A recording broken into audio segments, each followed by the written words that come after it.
सब पहन ना पहन की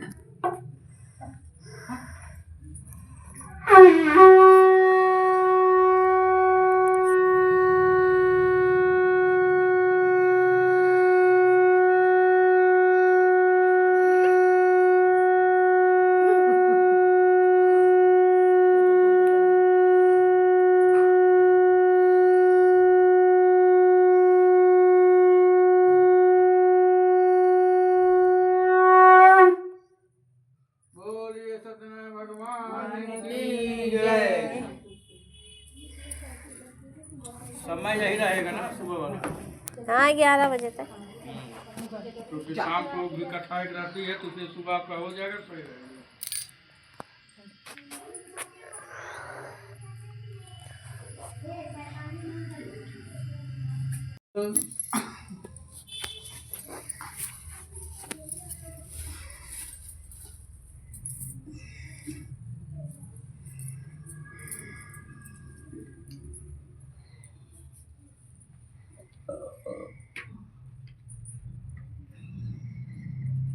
द्वितीय को बैठा ले होता हमारे ठीक है काम कौन करेगा।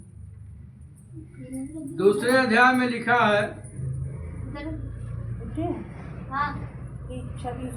चढ़वा देना। पहले अध्याय में भगवान के बारे में पूछा गया कि भगवान सत्यनारायण कौन है और इनका व्रत कैसे किया जाता है, किस दिन किया जाता है, सारी विधि बताई गई। और दूसरे अध्याय में भगवान सत्यनारायण के व्रत को जिसने किया उसके बारे में बताया गया है। अंताजम संप्रासे कृतेन पुरादुजा काशी काशी प्रेर में हार्दो विदम श्रोगभ्याम भगलो व्याग्लो द्वाने भूते दुग्धम ब्राह्मणे स्व भगवान ब्राह्मण प्रिय। दूसरे अध्याय में कथा है कि एक सतानंद नाम का ब्राह्मण था जो दिन भर भिक्षा मांग करके अपने बच्चों का पेट भरता था। ब्राह्मणों से प्रेम करने वाले भगवान सत्यनारायण एक वृद्ध ब्राह्मण का रूप धारण करके आए और सतानंद से बोले कि हे ब्राह्मण देवता, आप इतना दुखी हो करके पृथ्वी पे क्यों घूम रहे हैं। सतानंद नाम के ब्राह्मण देवता ने कहा कि हे प्रभु, मैं गरीब ब्राह्मण दिन भर भिक्षा मांगता हूँ, लेकिन फिर भी भगवान की ऐसी कृपा है कितना धन नहीं मिलता है कि बच्चों का पेट भर सके। देखिए, अगर आदमी इस जन्म में हमेशा कहता है कि हम अच्छा कर्म करते हैं फिर भी दुख मिल रहा है तो ये पूर्व जन्म की कमाई है। बैंक में जितना पैसा रखेंगे उसी का ब्याज मिलना है। तो जैसा कर्म इंसान किया रहता है उसी के अनुसार उसको फल प्राप्त होता है। और इस जन्म में जो अच्छा या बुरा करते हैं वो आने वाले समय में हमको इसका फल मिलता है।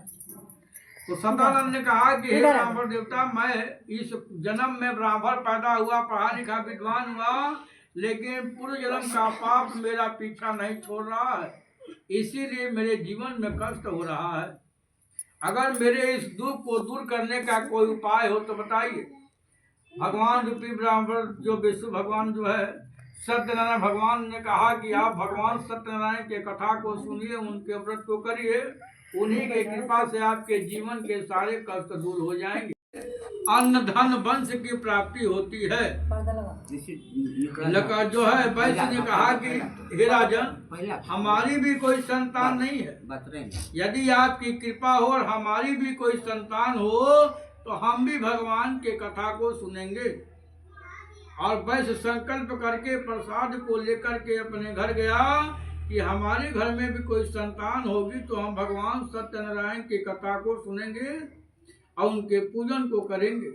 ऐसा संकल्प करके जब घर गया तो भगवान सत्यदेव प्रसन्न हो गए और वैश्य की पत्नी लीलावती जो है 10वें महीना जो है एक सुंदर कन्या को जन्म दिया। कन्या चंद्रकला की भांति दिनों दिन बढ़ने लगी, इसीलिए उसका नाम कलावती रखा गया। एक दिन कलावती ने कहा कि हे स्वामी, आपने संकल्प किया है कि हमारे घर में जो भी कोई संतान होगी तो हम पूजन करेंगे, लेकिन आज तक आपने भगवान सत्यनारायण के व्रत पूजन को नहीं किया। वैश्य ने बोला कि हे प्रिय, कोई बात नहीं, अगर जन्मदिन में भगवान की कथा नहीं सुना तो पुत्री के विवाह में भगवान सत्यनारायण की कथा को सुन लेंगे। अब पत्नी को समझा करके व्यापार करने के लिए चला गया। भगवान जो है कुछ दिन में ही उसकी लड़की को सयानी कर दिया। जब वैश्य व्यापार करके वापस आया तो उसने देखा लड़की को सहेलियों के साथ खेलते हुए, तो उसे लगा कि अब हमारी लड़की सयानी हो गई है और इसका विवाह कर देना चाहिए। दूत को कांचन नगर में भेज करके एक सुयोग वर को बुलाया और अपनी पुत्री का विवाह कर दिया। लेकिन फिर भी भगवान के ओम सुमाय स्वाहा ओम सुमाय मम, ओम इंद्राय स्वाहा ओम इंद्राय मम, ओम वायु देवता भीमान स्वाहा, ओम वायु देवता भीम नमो नमः। 5 बार हो गया। चाची चाची चाची शुरू करो। ये घी में बोल बोल के एक घंटा ओम सूर्याय नमः।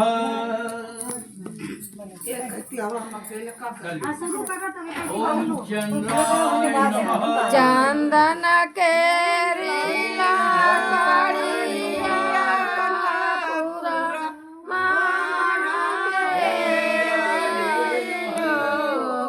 आबा के तारे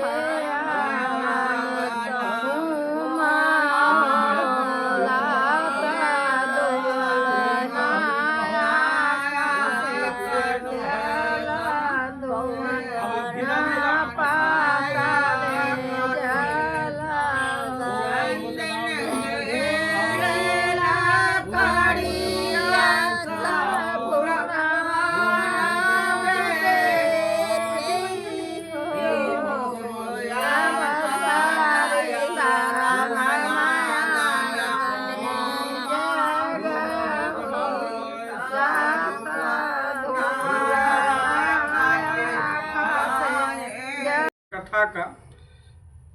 तो भगवान सत्यनारायण की कथा को सबसे पहले किसने किया? सूर्य कहते हैं कि देखो काशी नगर में एक सतानंद नाम का ब्राह्मण था जो दिन भर भिक्षा मांग करके अपने बच्चों का पेट भरता था। लेकिन भगवान की ऐसी कृपा थी कि उसको उतना धन नहीं मिलता था जिससे उसके बच्चों का पेट भर सके। एक दिन ब्राह्मणों से प्रेम करने वाले भगवान सत्यनारायण वृद्ध ब्राह्मण का रूप धारण करके आए